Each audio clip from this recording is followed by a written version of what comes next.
Hey there, I hope you all are doing well and that you have had a good first week of the course. I've really been enjoying getting to know you through your discussion board posts, and I just wanted to come on and talk a little bit about what we have coming up this week. This will be a short video.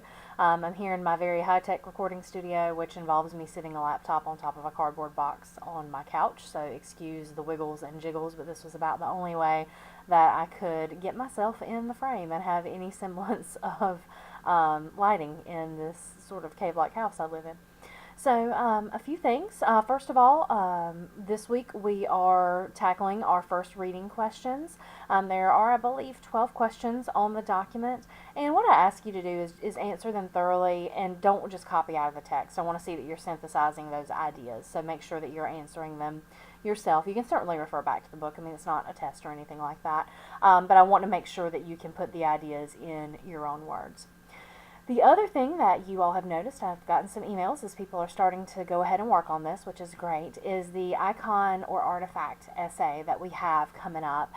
So I ask you to look over that assignment this week in week 2. It's not due until week 3, but I did ask that in your week 2 checkpoint, include your post talk for the assignment, so make sure you're on track. If you have questions before point due date, send me an email to talk. So this, let me pull up the assignment so I can go through it quickly for you. So for this assignment, I ask you to choose an icon or artifact that is somehow symbolic of Southern culture. So an icon is a symbol that's representative, and an icon can be even a person. I gave you the examples of Madonna and Michael Jackson being popular music icons. You could also go with an object or artifact, some item of cultural or historical interest. I gave you some food-based examples.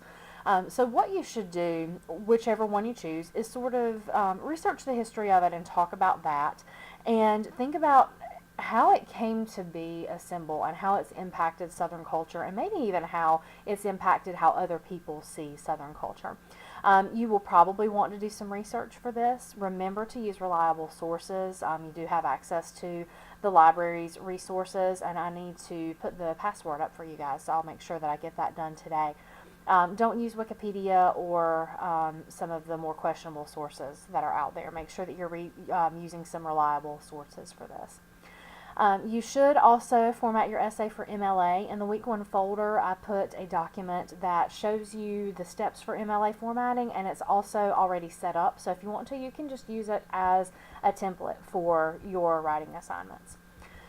So make sure that you thoroughly address the questions that I've given you in the assignment instructions. Remember to talk about how this icon or artifact came to be so popular, how it came to be associated with the South, what are the implications of that, and how we view that icon or artifact today. A lot of things, we change over time, how we feel about them. Society changes, and so those are some things that you can address in the essay. As far as the grading, the rubrics on there, 60% is content, 40% is mechanics, and I'll let you go over those pieces yourself. So that was the big thing that is in the site for this week, and I'm going to take a quick look back at our folder and make sure there's nothing else that I need to talk about. I'm really excited to see the enthusiasm that a lot of you have for this course. I'm excited about it too. As I mentioned in my introduction orientation post for you all, these are things that I spent a lot of time studying when I was in school, so I'm glad to finally get to share that with people. So we've covered the introduction. We're getting into agrarian culture this week. That's something that some of you probably have a lot of experience with, and maybe some of you less. I know we've got some people who are from outside the South in the course, which I'm glad to have you here to get those outside perspectives as well. So that's really all I have for you this week. If you have questions, please email me. If there are any subjects that you would like me to cover in a video, if there's something in the reading that doesn't make sense or anything like that, let me know. I am absolutely glad to do a follow-up video or post an announcement or anything like that. I also wanted to mention I've been adding some things to the supplemental readings and resources folder for the course, and there was a really great interview with one of the people from the Center for Southern Studies at UNC. It was on the State of Things on Monday, and I posted a link to the podcast. It's a really great podcast to listen to as you're sort of getting acquainted with the course and Southern culture.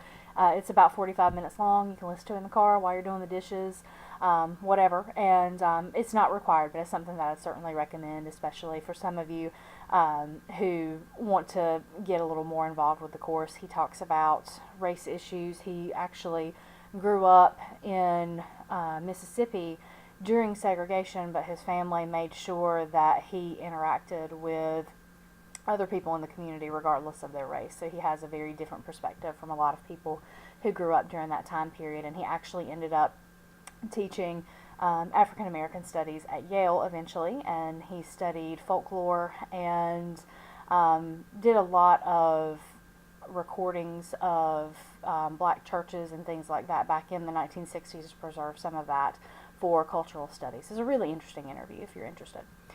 See how many times I can say interesting there. So, in looking back at the folder, you do have 11 reading questions this week, your quiz, your checkpoint, and your discussion post. Again, if you have any questions, please email me. Otherwise, I look forward to working with you in the coming weeks. Take care.